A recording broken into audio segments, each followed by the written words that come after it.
Good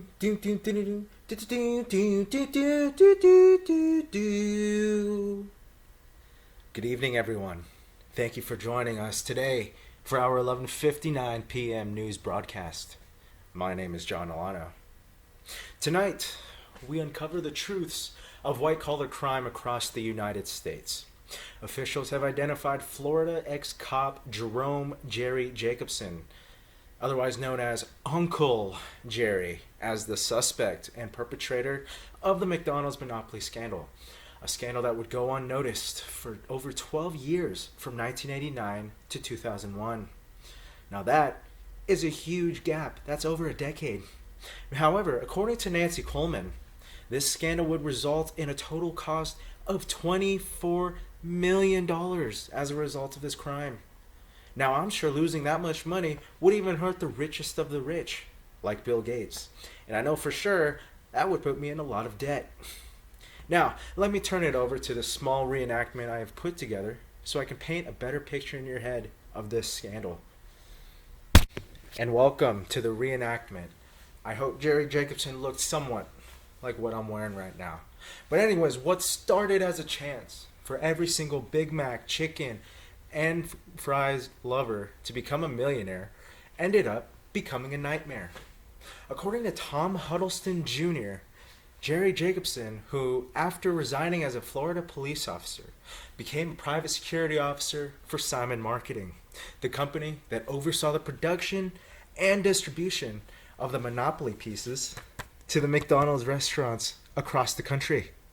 Whether it was dipping french fries in ketchup, taking a bite out of that nice juicy quarter pounder, or sipping that sugary Sprite, Monopoly pieces could be found on the cup or on the food wrappers that granted them either free food, free trips, or a chance of $1 million. Now, don't get me wrong, people were winning the prizes. However, upon further investigation, those winners had close relationships and were directly tied to Jacobson at some point. Now, the whole time during this scandal, Jacobson developed the skills to steal the big prize Monopoly pieces and gave them to friends and family through sophisticated methods, such as switching out the running game pieces in airport bathrooms. He ran to the bathrooms, right?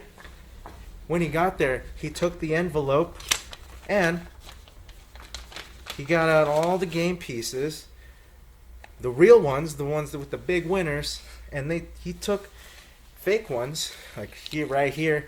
He stuffed them in the envelope here, took tamper-proof tape, and closed it shut, just like that, just so it wouldn't look like it was messed with.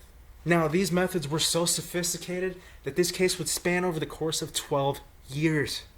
After an anonymous tip to the FBI, they wiretapped every winner in the Monopoly promotion that was happening in 2001, and it led directly to Jacobson, where he and 7 other accomplices, including Jerry Colombo, an ex-mafia individual, were arrested.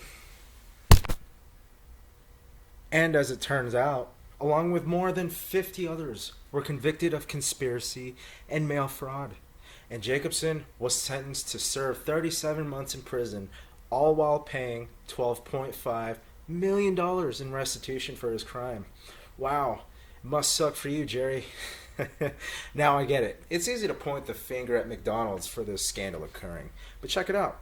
They're actually the victims, along with all the customers, because this scandal was occurring from an insider from a third-party organization that was overlooking the entire Monopoly promotion.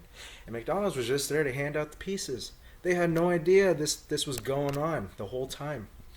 Jacobson's case goes with Benson and Simpson's idea that individuals are more prone to committing these kinds of crime when there are plenty of opportunities to offend, there is access to the resources to carry it out, and the individual holds a significant position of power. Just as Van Gelder and Dave Rees point out, individuals like Jacobson commit these crimes because they are easily swayed towards financial gain when engaging in these activities, leading them to abuse their position and bend the rules. Now, Jacobson committed a rather selfish act, in my opinion, because this shows that he did not even care about anyone except himself. no customer had a legitimate chance of winning any big prizes during this scandal. So, folks, that leaves me with this. Next time you eat at your local Mickey D's, whether it's a Big Mac, chicken nuggets, French fries, a Sprite, during a Monopoly promotion, just be cautious of what you see on your game pieces, because you never know if there might be another Jerry Jacobson out there. So just be careful. Good night.